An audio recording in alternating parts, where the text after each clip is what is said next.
ಆಗ ಹೆಚ್ಚು ಆಲೋಚನೆ ಯಾರು ಮಾಡುವುದಿಲ್ಲ. ನಾವು ಹೊರಡಬೇಕು ಅಂತ ಹೇಳುವುದೇ. ಹೌದು, ರಾಷ್ಟ್ರದ ಪ್ರಭುಶಕ್ತಿ ತಾನಾಗಿ ಎದ್ದು ನಿಲ್ಲುವವರೆಗೆ ಅಲ್ಲಿಯ ಪ್ರಜಾಕೋಟಿ ಅದಕ್ಕೆ ಅವಕಾಶ ಕೊಡುವುದಿಲ್ಲ. ಒಂದು ವೇಳೆ ಮಾತಾಡಿದ್ರು ಅಂತಾದ್ರೆ ಇಬ್ಬರ ಪರಿಸ್ಥಿತಿ ಏನು ಅಂತ ನಾವು ಸರಿ ನೋಡಿದ್ದೇವೆ. ಒಂದು ನನ್ನ ಅಪ್ಪ ಮಾತಾಡಿದ್ದಾರೆ, ಒಂದು ನಮ್ಮ ಅಣ್ಣ ಅತಿಕಾಯ ಸ್ವಲ್ಪ ಮಾತಾಡಿದ್ದಾರೆ. ಅತಿಕಾಯದಲ್ಲಿ ನೀವು ಕೊಟ್ಟ ಉತ್ತರ ಈಗಲೂ ನೆನಪಿದೆ. ನೀನು ಏನು ಮಾತಾಡುವುದಿದ್ರೆ ಯುದ್ಧದ ಬಗ್ಗೆ ಮಾತಾಡು, ಬಾಕಿದ್ದದ್ದು ಏನು ಬೇಡ ಅಂತ ನೀವು ಹೇಳಿದ್ರಿ. ಹಾಗಾಗಿ ಬಂದವರೆಲ್ಲ ಯುದ್ಧದ್ದೇ ಮಾತಾಡುದು. ಯಾಕಂದ್ರೆ ಇದು ಸಮಷ್ಟಿಯ ಹೊಣೆ ಎನ್ನುವುದನ್ನು ಅರಿತು ಪ್ರತಿಯೊಬ್ಬರು ವ್ಯವಹರಿಸಬೇಕು ಎನ್ನುವಂತಹ ನನ್ನ ಧೋರಣೆ ಪ್ರತೀಕ ಮಾತು. ಯಾಕಂದ್ರೆ ಕಟ್ಟಿ ಬೆಳೆಸುವುದು ದೊಡ್ಡದಲ್ಲ, ಮಗನನ್ನು ಉಳಿಸುವುದು ದೊಡ್ಡದು. ಒಂದು ಹಂತದಲ್ಲಿ ಒಂದು ವಿಷಯದಲ್ಲಿ ನಾವು ಕಟ್ಟಿದ್ರೆ ಮತ್ತೆ ಅಂತ ವಿಷಯವೇ ಅದಕ್ಕೆ ಬೇಕು, ಬಿಟ್ರೆ ಬೇರೆ ಏನು ಮಾತಾಡಿದ್ರು ಅದಕ್ಕೆ ತೊಂದರೆ ಆಗ್ತದೆ. ಹಾಗಾಗಿ ಈ ಕಾಲಕ್ಕಾಗುವಾಗ ಕೇಳುವುದಕ್ಕೆ ನಾವು ತೊಡಗಿದೆವು ಅಂತ ಆದ್ರೆ ಕೇಳಿಸಿಕೊಳ್ಳುವ ಹಾಗೆ ಮಾತಾಡುವುದಕ್ಕೆ 1000 ಮಂದಿ ಸರದಿಯಲ್ಲಿ ಬರ್ತಾರೆ. ಹಾಗಾಗಿ ಅತಿಕಾಯನಲ್ಲಿ ಹೇಳಿದ್ದ ಅದನ್ನೇ, ಅತಿಕಾಯನೇ ನೀ ಕೇಳು, ರಿಪು ಮಥನಕ್ಕೆ ಪಡೆಬೇಡು. ನನಗೆಲ್ಲ ಹೇಳಲಿಕ್ಕೆ ತೊಡಗುವುದಕ್ಕೆ, ನಾ ಕೇಳುವುದಕ್ಕೆ ತೊಡಗಿದ್ರೆ ಇಲ್ಲಿದ್ದ ಕಂಬಗಳು ಎಲ್ಲ ಮಾತಾಡ್ತವೆ. ನಾಳೆ ಒಂದು ಹುಲಿಯ ಸವಾರಿಯ ಹಾಗೆ ಹುಲಿಯ ಮೇಲೆ ಕೂತುಕೊಂಡು ಹೋಗುವಾಗ ಎಲ್ಲರೂ ಹೆದರ್ತಾರೆ. ಹುಲಿಯೇ ನಮ್ಮನ್ನು ಹಿಡಿತದೆ. ಹೌದು, ಸ್ವರ ಏರಿಸಿದ ಮೇಲೆ ಇಳಿಸಲಿಕ್ಕಿಲ್ಲ. ಇಲ್ಲ, ಇಳಿಸಲು ಬಾರದು. ಇಳಿಸಿದ್ರೆ ಹೇಳ್ತಾರೆ ಅವರಿಗೆ ಸ್ವರ ಇಲ್ಲ ಅಂತ. ಅದು ಒಂದು ದೊಡ್ಡ ಸಮಸ್ಯೆ. ಮತ್ತೆ ಸ್ವರದವರು ಕೆಳಗಿಳಿ. ಅದು ಸ್ವರದ ಸಮಸ್ಯೆ ಮಾತ್ರ ಅಲ್ಲ ತರಣಿಸೇನ, ಬದುಕಿನಲ್ಲಿ ಒಂದು ಹಂತಕ್ಕೆ ನಮ್ಮನ್ನು ನಾವು ಎತ್ತರಿಸಿದ ಮೇಲೆ ಮತ್ತೆ ನಮಗೆ ತಗ್ಲಿಕ್ಕೆ ಆಗುವುದಿಲ್ಲ. ನಿದ್ದೆ ಬಿಡುವುದಕ್ಕೆ ಆರಂಭ ಮಾಡಿದ ಮೇಲೆ ಇವತ್ತು ನಿದ್ದೆ ಬರ್ತದೆ ಅಂತ ಹೇಳಲಿಕ್ಕಿಲ್ಲ. ಇಲ್ಲ, ಬಂದದ್ದನ್ನೆಲ್ಲ ಸ್ವೀಕರಿಸುವುದೇ. ಮತ್ತೆ ಅವಕಾಶ ಸಿಕ್ಕಿದಾಗೆಲ್ಲ ನಿದ್ದೆ ಮಾಡುವುದು ಅಷ್ಟೇ. ಎಲ್ಲೆಲ್ಲಿ ಅವಕಾಶ ಸಿಗ್ತದೆ ಅಲ್ಲಿ ಹೊರಗು. ಇದು ಅಭ್ಯಾಸ ಆಗಿ ಹೋಗಿದೆ. ಒಂದು ಕಾಲದಲ್ಲಿ ನಮ್ಮವರು ರಾತ್ರಿ ನಿದ್ದೆ ಬಿಡ್ತಿದ್ರಂತೆ. ಹೌದು, ಹೆಸರೇ ಬಂದಿದೆ. ಈಗ ಪೂರ್ತಿ ರಾತ್ರಿ ಇಲ್ಲ, ನಾವು ಹಗಲು ಮಲಗುತ್ತೇವೆ, ರಾತ್ರಿಯೂ ಮಲಗುತ್ತೇವೆ. ಏನು ಮಾಡೋಣ, ನಮ್ಮನ್ನು ನಾವು ಕಾಲಮಿತಿಗೆ ಒಗ್ಗಿಕೊಂಡಾಗಿದೆ. ಅದನ್ನು ಪ್ರಪಂಚವೂ ಒಪ್ಪಿದೆ. ಆದರೂ ಒಂದು ನಿಶಾಚಾರರು ಅಂತ ಹೇಳುವ ಪಕ್ಷ ಮಾತ್ರ ತಪ್ಪಲಿಲ್ಲ. ಅದು ಹೋಗಬೇಕು ಅಂತಾದ್ರೆ ಯಾರು ನಮ್ಮ ಎದುರಿಗೆ ವಿಪಕ್ಷದವರು ಇರಬಾರ್ದು. ಅವರು ಇರುವಷ್ಟರ ಕಾಲ ನಮಗೊಂದು ಅಪವಾದ ಉಂಟೇ ಉಂಟು. ವಿಪಕ್ಷ ಎನ್ನುವುದು ಇಲ್ಲದೆ ಇದ್ದು ಹೋದರೆ ನಮ್ಮ ಆಡಳಿತಕ್ಕೆ ಬೆಲೆ ಇಲ್ಲ, ಅದು ಬೇಕು. ಹಾಗೆಂದು ವರ್ತಮಾನ ಕಾಲದಲ್ಲಿ ವಿರೋಧ ಪಕ್ಷವೇ ವಿಜೃಂಭಿಸುವಂತಹ ಈ ಕಾಲಕ್ಕೆ ಶತ್ರುವವನ್ನು ಮಾಡಬೇಕು ಅಂತ ಇದ್ದರೆ ರಾವಣನಿಗೆ ಏನು ವರ್ಚಸ್ಸು ಕಡಿಮೆ ಉಂಟು? ಇಲ್ಲ. ಒಂದು ಹಂತಕ್ಕೆ ನನ್ನದಾದಂತಹ ಕೀರ್ತಿ ಪತಾಕೆ ಉಕ್ಕಿದೆ ಅಂತ ಲೋಕ ವಿಮರ್ಶೆ ಮಾಡಬಹುದು. ಯಾಕೆ ನೀನು ಅಪ್ಪಣೆಯನ್ನು ಕೇಳುವ ಕಾಲಕ್ಕೆ ನಾ ಹಿಂದೆ ಮುಂದೆ ನೋಡ್ತಾ ಇದ್ದೇನೆ. ಯಾಕಪ್ಪ ಮಗು, ಪ್ರಪಂಚದಲ್ಲಿ ಒಬ್ಬ ಅರಸನಾದವ ಕೌಟುಂಬಿಕವಾದ ಸಂಬಂಧವನ್ನು ಬಿಟ್ಟು ಉಳಿಯುವುದಕ್ಕಾಗುವುದಿಲ್ಲ. ಹಾಗಂತ ಪೂರ್ತಿ ಅದಕ್ಕೆ ಅಂಟಿಕೊಂಡು ಇರುವುದಕ್ಕೂ ಸಾಧ್ಯವಾಗುವುದಿಲ್ಲ. ಪದ್ಮಪತ್ರ ವಿವಾಂಬಸಿ, ಹೌದು, ಅದು ಬೇಕು ಇದು ಬೇಕು. ಈ ಕಾಲಕ್ಕಾಗುವಾಗ ಎಲ್ಲರೂ ನನ್ನ ಮೇಲೆ ಆರೋಪ ಮಾಡುವ ಹಾಗಾಗಬಾರದು. ಆರೋಪ ಮಾಡದೇ ಇರುವುದಿಲ್ಲ, ಕಲೆಯನ್ನು ಅಂಟದೇ ಇರುವ ಹಾಗೆ ಇರುವುದಕ್ಕೂ ಸಾಧ್ಯ ಆಗುವುದಿಲ್ಲ. ಅದು ಕೆಲವರೆಲ್ಲ ಹೇಳಿದ್ರಲ್ಲ, ಜನಾರ್ದನನಿಗೂ ಜನರನ್ನು ಮೆಚ್ಚಿಸುವುದಕ್ಕಾಗುವುದಿಲ್ಲ. ಹೌದು, ಮತ್ತೆ ನಾವೆಲ್ಲ ಇಂಥದ್ದು ಲೋಕದಲ್ಲಿ ಎಲ್ಲರನ್ನೂ ಮೆಚ್ಚಿಸುವ ಹಾಗೆ ಎಲ್ಲರಿಗೂ ಬದುಕುವುದಕ್ಕೆ ಸಾಧ್ಯವಾಗದೇ ಹೋದರು. ಒಂದು ವ್ಯವಹಾರ ನಿಷ್ಠೆ, ಕೌಟುಂಬಿಕವಾದಂತಹ ಸಂಬಂಧದ ನಿಷ್ಠೆ, ಇದನ್ನು ಉಳಿಸಿಕೊಳ್ಳಬೇಕಾಗ್ತದೆ. ಈಗಲೇ ಎಲ್ಲ ಹಿಂದಿನಿಂದ ಹೇಳ್ತಾ ಇದ್ದಾರೆ, ನಮ್ಮ ಮಕ್ಕಳನ್ನೆಲ್ಲ ಬಲಿ ಕೊಟ್ಟು ನನ್ನ ಸಾವಿನ ಸಮಾಧಿಯ ಮೇಲೆ ಇವನೇನೋ ಭವ್ಯವಾದಂತಹ ಭವಿಷ್ಯತ್ತನ್ನು ಕಟ್ಟಿಕೊಳ್ಳುವುದಕ್ಕೆ ತೊಡಗಿದ್ದಾನೆ ರಾವಣ. ಮಗು, ಕೆಲವೊಮ್ಮೆ ಇದನ್ನೆಲ್ಲ ಕೇಳುವಾಗ ಚುಚ್ಚಿದ ಹಾಗಾಗುತ್ತೆ. ಅದಕ್ಕೆ ಬೇಸರ ಮಾಡಬೇಕು ಅಂತ ಇಲ್ಲ ದೊಡ್ಡಪ್ಪ. ಯಾಕೆ ಈಗ ನಮ್ಮ ಪ್ರತಿಪಕ್ಷದಲ್ಲಿ ನಿಂತಿರುವಂತಹ ರಾಮನನ್ನು ಆಲೋಚನೆ ಮಾಡಿ, ಅವ ಯಾಕೆ ಮನೆಯಿಂದ ಹೊರಟದ್ದು? ಕುಟುಂಬದ ಸಮಸ್ಯೆ, ಹೊರಗೆ ಹಾಕಿದ್ದೆ ಅವನು. ಮತ್ತೆಂತ ದೊಡ್ಡದು. ಹೌದು, ರಾಮ ಹಾಗೆ ಹೇಳಿ, ರಾಮನ ಕುರಿತಾಗಿರುವಂತಹ ವೈಯಕ್ತಿಕ ವಿಚಾರದ ಬಗ್ಗೆ ನಾವು ಮಾತಾಡ್ಲಿಕ್ಕಿಲ್ಲ, ಇದು ಎಲ್ಲ ಕಡೆಯೂ ಉಂಟು. ಆದರೆ ಲಂಕೆಯಲ್ಲಿ ಏನಾಗಿದೆ ಅಂತ ಕೇಳಿದ್ರೆ ಈಗ ಅಳಿವು ಉಳಿವಿನ ಪ್ರಶ್ನೆ ಅಂತ ಬರುವಾಗ ಇದು ಪ್ರಶ್ನೆ ಆಗುತ್ತದೆ. ಇದು ಮಾಡು ಇಲ್ಲವೇ ಮಡಿ ಎನ್ನುವಂತಹ ಹೋರಾಟಕ್ಕೆ ನಾವು ಇಳಿದದ್ದು. ಈ ಕಾಲಕ್ಕಾಗುವಾಗ ನಿನ್ನನ್ನು ಕಳುಹಿಸಿ ನಾಳೆಯ ದಿವಸ ಅಪ್ಪನನ್ನು ಕಳುಹಿಸಿಕೊಟ್ಟು ಮಗನನ್ನು ಬಲಿಪಶು ಮಾಡಿದ ಅಂತ ಹೇಳುವ ಹಾಗೆ ನನ್ನ ಮೇಲೆ ಆರೋಪ ಬರುವುದಕ್ಕೆ ನಾನು ಯಾವ ಕಾರಣಕ್ಕೂ ಹಿಂದೆ ಮುಂದೆ ನೋಡಿ ನಿನ್ನನ್ನು ಕಳುಹಿಸುವುದಕ್ಕೆ ಆಲೋಚನೆ ಮಾಡಿದ್ದು. ಇಂಥದ್ದೆಲ್ಲ ಬೇಡ, ನಿನಗೆ ಅಗತ್ಯವೂ ಇಲ್ಲ. ಲಂಕೆಯಲ್ಲಿ ಏನಾಗಿದೆ ಕಡಿಮೆ? ಈಗ ಕಂಬದ ಹಾಗೆ ಹುಟ್ಟಿ ಕಂಬ ಅಂತ ನಾ ಹೇಳಿ ಆಗಿದೆ. ಈ ಕಂಬ ಅಷ್ಟು ಸುಲಭದಲ್ಲಿ ಬೀಳುವುದಿಲ್ಲ ಮಗು, ಇದು ಭದ್ರವಾದದ್ದು. ನೀ ಭದ್ರವಾಗಿರು, ನೆಮ್ಮದಿಯಲ್ಲಿರು, ನೀ ಯಾಕೆ ತಲೆಬಿಸಿ ಮಾಡ್ತೀಯ? ಅಪ್ಪಯ್ಯ, ಓ ನನ್ನ ಅಪ್ಪನ ಬಗ್ಗೆ ಯೋಚಿಸಿ ರಾಘವೇಂದ್ರ ಕೂಡಿ ಜನಗದು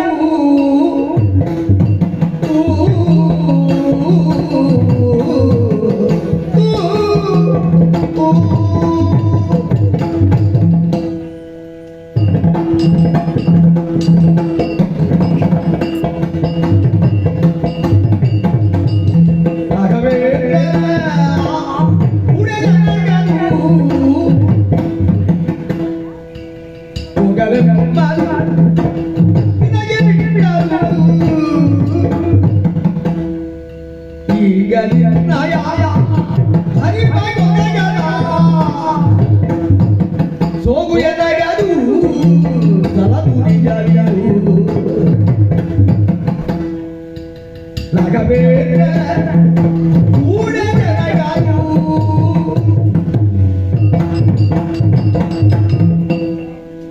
ದೊಡ್ಡಪ್ಪ, ಏನು?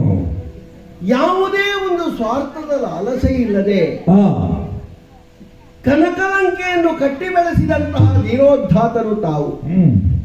ಒಂದು ಕಾಲದಲ್ಲಿ ನಮ್ಮ ಹಿರಿಯರಿಗೆ ನೆಲೆ ಇರಲಿಲ್ಲ, ಬೆಲೆ ಇರಲಿಲ್ಲ.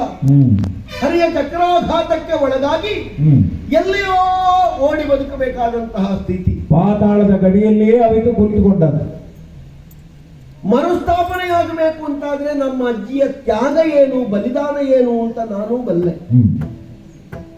ಹಾಗಾದ್ರೆ ಲಂಕೆಯನ್ನು ಸ್ಥಾಪನೆ ಮಾಡುವಲ್ಲಿ ಲಂಕೆಯಲ್ಲಿ ಯಾವುದೆಲ್ಲ ಬೇಕು, ಹೇಗೆಲ್ಲ ಬೇಕು, ಎಷ್ಟೆಲ್ಲ ಬೇಕು ಎನ್ನುವಂತಹ ಒಂದು ಯೋಜನೆಯನ್ನು ಮಾಡುವಲ್ಲಿ ತಾವು ಏನೇನು ಹಿಂಜರಿದವರಲ್ಲ. ತ್ರಿಜಗದಲ್ಲಣ ರಾವಣ, ಹೌದು, ಬಾಕಿದ್ದವರಲ್ಲಿ ಹೇಳುವಂತದ್ದಲ್ಲ, ನಮಗೆ ಗೊತ್ತಿದೆ. ಎಷ್ಟು ಕಡೆಯಲ್ಲಿ ಹೋರಾಟವನ್ನು ಮಾಡಿ ಸೋತ ಪ್ರಕರಣ ಇಲ್ಲ. ಸೋತು ಗೆದ್ದಿದೆ, ಹೌದಲ್ಲ? ಹಾಗಾದ್ರೆ ಸೋಲು ಎನ್ನುವುದನ್ನು ನೀವು ಒಂದು ರೀತಿಯದ್ದಾದಂತಹ ಗೆಲುವು ಅಂತ ನಮ್ಮ ಲಂಕೆಗೆ ಮಾಡಿಕೊಟ್ಟವರು. ವಾಲಿಯ ಅಪ್ರತಿಮ ವೀರ ಹೌದು ಅಂತ ಆದ್ರು ಅವನಿಗೆ ತ್ರಿಜಗದಲ್ಲಣ, ಚತುರ್ದಶ ಭುವನದಲ್ಲಣ ಅಂತ ಹೆಸರುಂಟ? ಇಲ್ಲ ದೊಡ್ಡಪ್ಪ, ಪ್ರಾಮಾಣಿಕವಾಗಿ ಕೇಳ್ತೇನೆ, ಬೇಸರ ಮಾಡಬೇಡಿ. ಏನು? ನಿಮಗೆ ನನ್ನಲ್ಲಿ ಏನಾದ್ರೂ ಭೇದ ಉಂಟಾ? ಹಾಗೆ ಕಾಣ್ತದೆ ನಿಮಗೆ? ನೀವು ಮಾತಾಡುವಾಗ ಹಾಗೆ ಕಾಣ್ತದೆ ನನಗೆ. ಅದು ಯಾಕೆ? ಈಗ ನಿಮ್ಮ ಮಕ್ಕಳು ಬಹಳ ಮಂದಿಗಳೆಲ್ಲ ಇದೇ ವಿಷಯದಲ್ಲಿ ಮಡಿದು ಹೋಗಿದ್ದಾರೆ. ನಾನು ನಿಮ್ಮ ಮಗ ಅಲ್ವಾ? ನೀವು ಬೆಳೆಸಿದ ಹುಡುಗ ಅಲ್ವಾ? ನಿಮ್ಮ ಗರಡಿಯಲ್ಲಿ ಪಳಗಿದವನಲ್ವಾ? ನಿಮ್ಮ ಅಗತ್ಯಕ್ಕೆ ಆಗದೇ ಇದ್ದವನೇ ನಾನು. ಹೌದು ಅಂತ ನಮ್ಮಪ್ಪಯ್ಯ ಹೇಳಿದರಲ್ಲ. ಶರಣಾಗತಿಯ ಭನೋಭಾವದಿಂದ ಹೋಗುವಾಗ ನನ್ನನ್ನು ಯಾಕೆ ಕರ್ಕೊಂಡು ಹೋಗಲಿಲ್ಲ? ನಿಮ್ಮಲ್ಲಿ ವಿಶ್ವಾಸ ಇದ್ದಲ್ವಾ? ನಿಮ್ಮಲ್ಲಿ ಬಿಟ್ಟೋಗಿದ್ದಾರೆ ನನ್ನನ್ನು. ಅದರ ಅರ್ಥ ಏನು? ನಿಮಗೆ ಪ್ರಯೋಜನಕ್ಕೆ ಬೀಳಲಿ. ಹಾಗಾದ್ರೆ ನಿಮ್ಮ ಅಣ್ಣ ತಮ್ಮಂದಿರ ಒಂದು ಸಂಬಂಧವನ್ನು ನಾನು ಆಲೋಚನೆ ಮಾಡುವುದು. ನನ್ನ ಸಣ್ಣ ದೊಡ್ಡಪ್ಪ ಸತ್ತ ಹೊತ್ತಿನಲ್ಲಿ ನೀವು ಎಷ್ಟು ಕಂಬನಿ ಸುರಿಸಿದ್ದೀರಿ ಅಂತ ನಮಗೂ ಗೊತ್ತಿದೆ. ಹೋದನಲ್ಲ ತಮ್ಮ. ಹಾಗಾದ್ರೆ ಈ ತಮ್ಮನಿಗೆ ಬೇಕಾಗಿ, ಜೀವಂತ ಇರುವ ತಮ್ಮನಿಗೆ ಬೇಕಾಗಿ ನೀವೆಷ್ಟು ಹತ್ತಿರಬಹುದು? ನಿಮ್ಮ ಕಣ್ಣೀರು ಒಳಗೆ ಉಂಟು. ಕೆಲವು ಸಲ ಕೆಲವರಲ್ಲಿ ಹೇಳಲಿಕ್ಕೆ ಉಂಟು. ನಾವು ಒಂದು 10 ಬಿಡಿ, ಒಳಗಿನದ್ದೆಲ್ಲ ಬರಿದಾಗಲಿ, ನಿರಾಳವಾಗಿ ತಲೆಗೆ ತಗೊಳ್ಬೇಡಿ, ಕಣ್ಣಿನಿಂದ ಕಂಬನಿ ರೂಪದಲ್ಲಿ ಹೊರಗೆ ಬರಲಿ. ಏನು ಮಾಡೋಣ ಮಗು? ನಮ್ಮಂಥವರಿಗೆ ಸಾರ್ವಜನಿಕವಾಗಿ ಅಳುವುದಕ್ಕೂ ಸಾಧ್ಯ. ಅದೇ ಒಡೆಯಪ್ಪಣ ನನಗೆ ಮಗು, ನಿನ್ನ ತಂದೆ ನನ್ನಲ್ಲಿ ಇರಿಸಿದ್ದಾನೆ, ಪ್ರಯೋಜನಕ್ಕೆ ಬಂದಿತು ಎನ್ನುವಂತಹ ಉದ್ದೇಶ ಅದು ನೀ ತಿಳ್ಕೊಂಡದ್ದು. ಹಾಗೆ ಇಟ್ಟುಕೊಂಡದ್ದಲ್ಲ ಮಗು. ಮತ್ತೆ ಹೇಗೆ? ಬೇರೊಂದು ಉದ್ದೇಶ.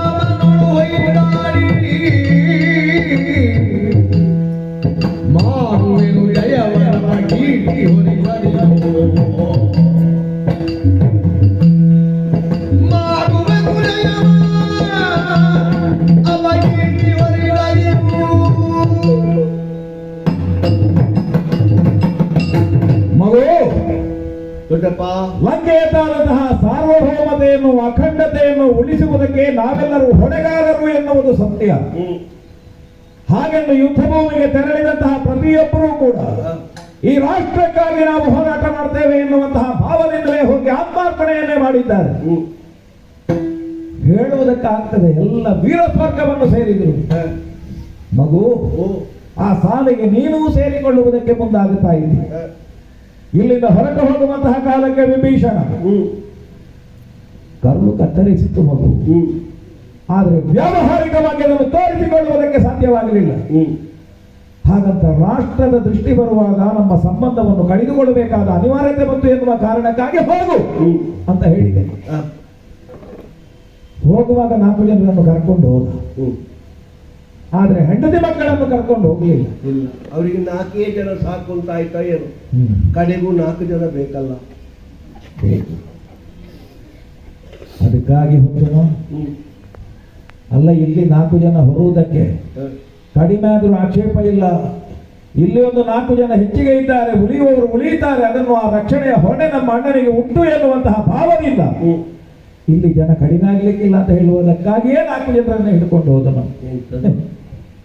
ಮಗು, ಈ ಕಾಲಕ್ಕಾಗುವಾಗ ನಿನ್ನ ಅಪ್ಪ ಬಿಟ್ಟು ಹೋಗುವಲ್ಲಿ ರಾಷ್ಟ್ರದ ರಕ್ಷಣೆಯನ್ನು ಮಾಡುವುದಕ್ಕಾಗಿ, ಬಲಿದಾನವಾಗುವುದಕ್ಕಾಗಿ ನನ್ನ ಮಗನನ್ನು ನಾ ಬಿಟ್ಟು ಹೋಗುತ್ತೇನೆ, ಆ ಭಾವದಿಂದ ಅವ ಹೋದ ಅಂತ ಹೇಳಿ ನೀ ತರ್ಕಿಸಿಕೊಂಡದ್ದು ಅಲ್ಲ.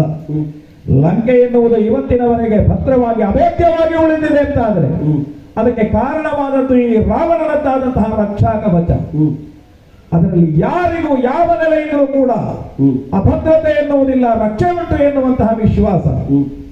ಈ ಕಾಲಕ್ಕೆ ನನ್ನವರೆನಿಸಿಕೊಂಡವರು, ನನ್ನ ವೀರಪುತ್ರರೆನಿಸಿಕೊಂಡವರೆಲ್ಲ ಯುದ್ಧ ಭೂಮಿಯಲ್ಲಿ ಅಳಿದು ಹೋದ್ರು.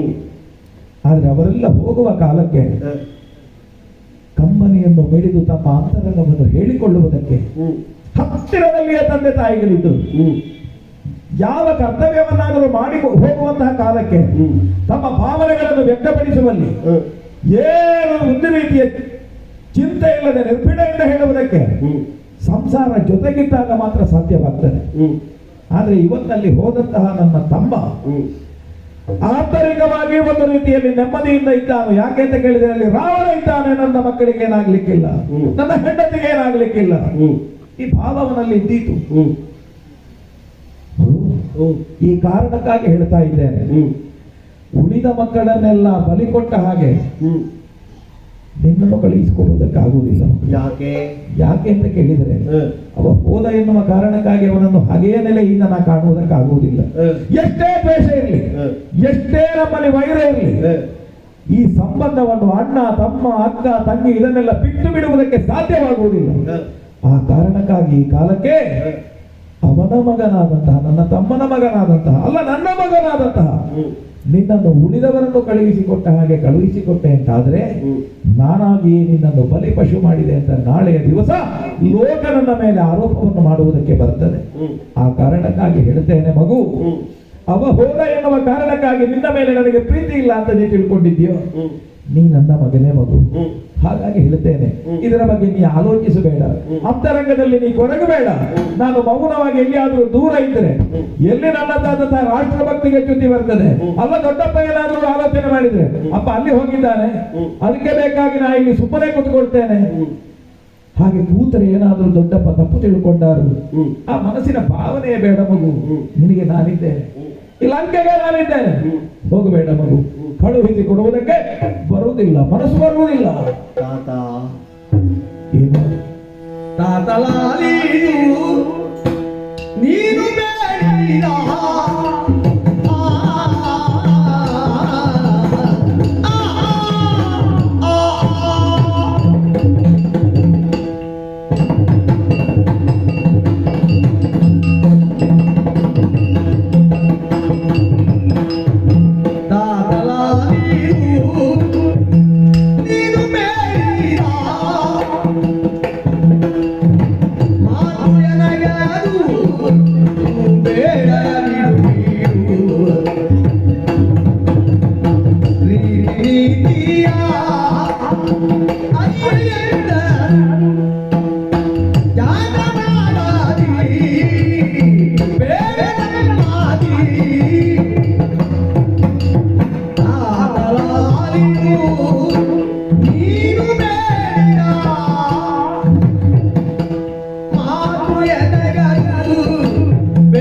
ಸಾಮ್ರಾಜ್ಯವನ್ನು ಕಟ್ಟುವಾಗ ಗೆದ್ದ ಹೊತ್ತಿನಲ್ಲೆಲ್ಲ, ಗೆದ್ದ ನೆಲದಲ್ಲಿ ಸೋತವರಲ್ಲೆಲ್ಲ ಹೇಳಿದ್ದು ನೀವು ಅದನ್ನೇ.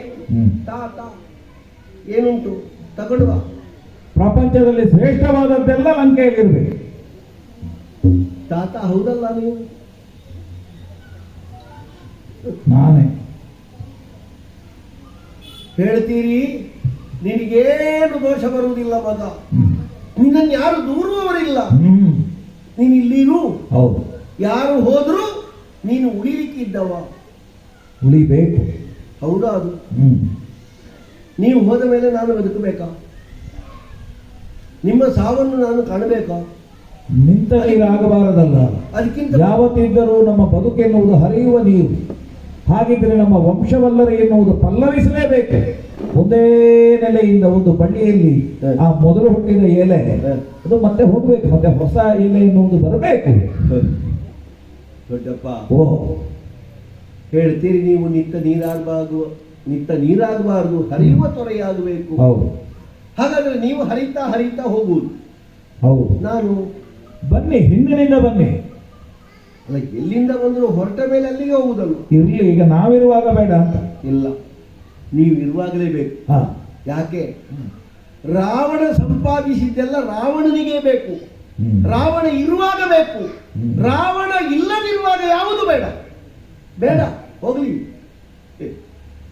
ಹಾಗಲ್ಲ ಮಗು, ನಾ ಕಟ್ಟಿದ್ದು ಉಳಿಸುವುದಕ್ಕೆ, ನಾ ಕಟ್ಟಿದ್ದು ಉಳಿಸಿ ಬೆಳೆಸುವುದಕ್ಕೆ. ಸಕಾರಣವನ್ನು ಹೇಳ್ತೇನೆ ಅಪ್ಪ, ಬಾಲಿಶವಾಗಿ ಮಾತಾಡ್ತೇನೆ ಅಂತ ತಿಳಿಬೇಡಿ.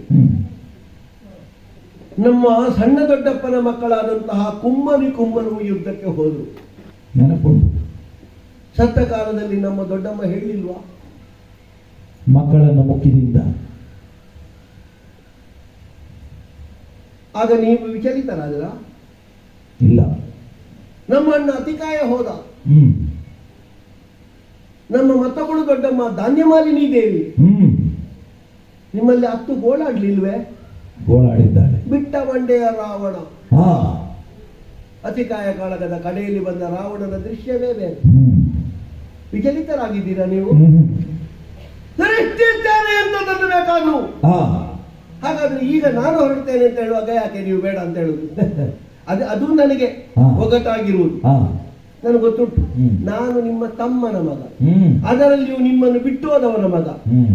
ಬಿಟ್ಟೋದವರ ಸೊತ್ತು ನಮಗೆ ಬೇಡ ಅಂತ ಒಂದು ಸಣ್ಣ ಒಂದು ಕೀಳರಿಮೆ ನನ್ನ ಬಗ್ಗೆ ನಿಮಗೆ ಉಂಟು ಅಂತ ನನಗೆ ಅನ್ನಿಸು. ಏನು ಮಾಡೋಣ ಮಗು, ಒಂದು ಕಾಲಕ್ಕೆ ನಾನು ಲಂಕೆಯನ್ನು ಕಟ್ಟಿ ಬೆಳೆಸುವ ಕಾಲಕ್ಕೆ ಎಲ್ಲರನ್ನು ಜೊತೆ ಸೇರಿಸ್ತಾ ಬದುಕನ್ನು ಕಟ್ಟಿಕೊಂಡು ಬಂದೆ. ಲೋಕಕ್ಕೆ ಉಳಿದವರಿಗೆ ವಿರೋಧ ಆಗಲಿ, ಆದ್ರೆ ಇಲ್ಲಿ ಮಾತ್ರ ಸಂಬಂಧಗಳನ್ನು ಬೆಸೆಯುತ್ತಾ ಬಂದವ. ಆದ್ರೆ ಈಗ ಯಾಕೋ ನಾ ದೂರ ಮಾಡುವುದಲ್ಲ ಮಗು, ಎಲ್ಲ ನನ್ನಿಂದ ದೂರ ಹೋಗ್ತಾರೆ ಅಂತ ಕಾಡ್ತಾ ಉಂಟು. ಇಲ್ಲ ದೊಡ್ಡಪ್ಪ, ನಿಮ್ಮ ಹತ್ತಿರವೇ ನಾನಿದ್ದೇನೆ. ನಮ್ಮ ಅಪ್ಪಯ್ಯ ಹೋದ ಕಾಲದಲ್ಲಿ ಸಮುದ್ರದ ಬದಿಯಲ್ಲಿಯೇ ನಿಂತು ಆ ಸಮುದ್ರದ ನೀರನ್ನೇ ತಲೆಗೇರಿದು ಲಂಕಾಪಟ್ಟಣನಿಗೆ ಸ್ಥಿರವಾಗಿಸ್ತದೆ. ಅಲ್ಲಿಯ ರಾಮಚಂದ್ರ ನಮ್ಮ ಅಪ್ಪನಿಗೆ ಕಟ್ಟಿದನಂತೆ. ಹೌದು. ನೀವು ಬದುಕಿರುವಾಗ ಲಂಕೆಯ ಪಟ್ಟವನ್ನು ರಾಮ ನಮ್ಮ ಅಪ್ಪನಿಗೆ ಕಟ್ಟುವುದು ಹೇಗೆ ದೊಡ್ಡಪ್ಪ? ಉಳಿತದೋ ಬಿಡುತ್ತದೋ, ನಾ ಬದುಕುತ್ತೇನೋ ಇಲ್ಲೋ ಅದು ಪ್ರಶ್ನೆ ಅಲ್ಲ. ನಾಳೆ ದಿವಸಕ್ಕಾದ್ರೂ ಲಂಕೆ ಅನ್ನೋದು ನಮ್ಮಲ್ಲೇ ಇರ್ತದೆ.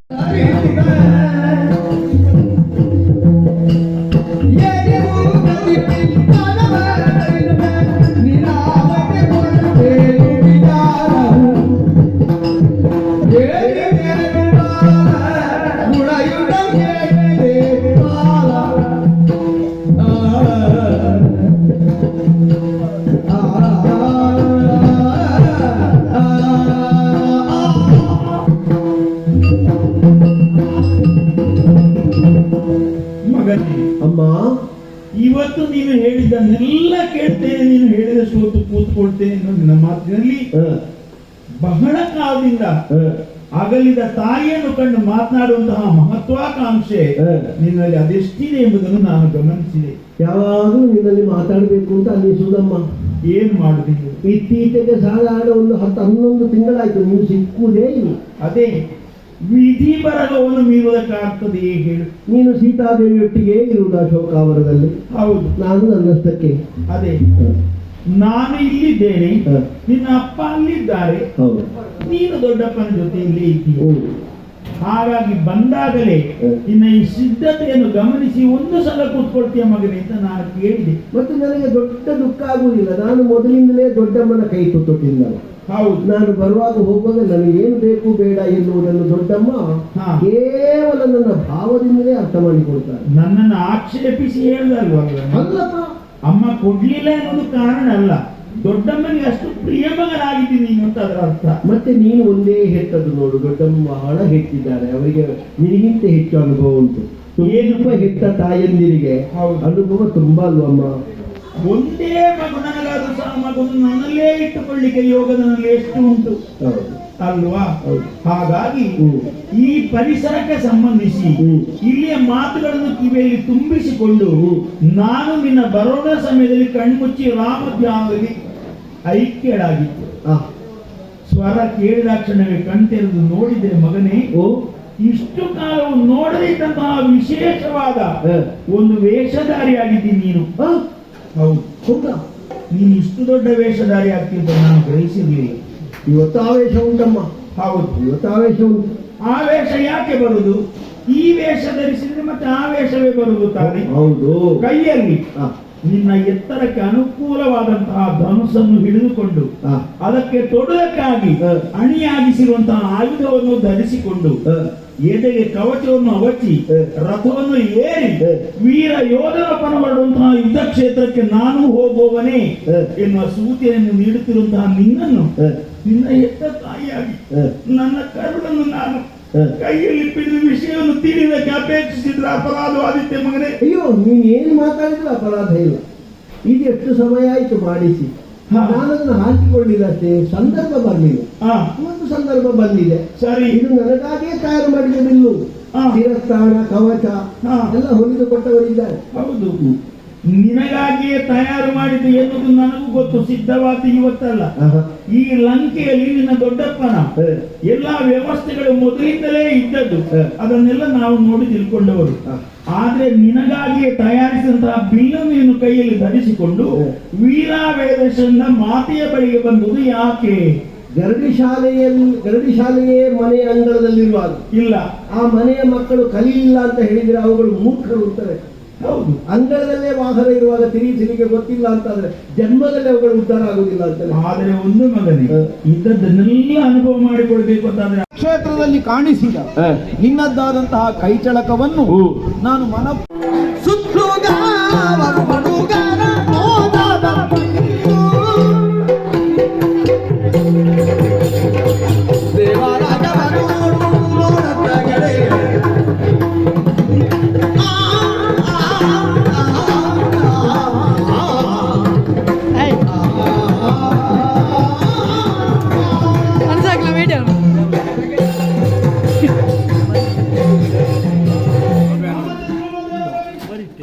India.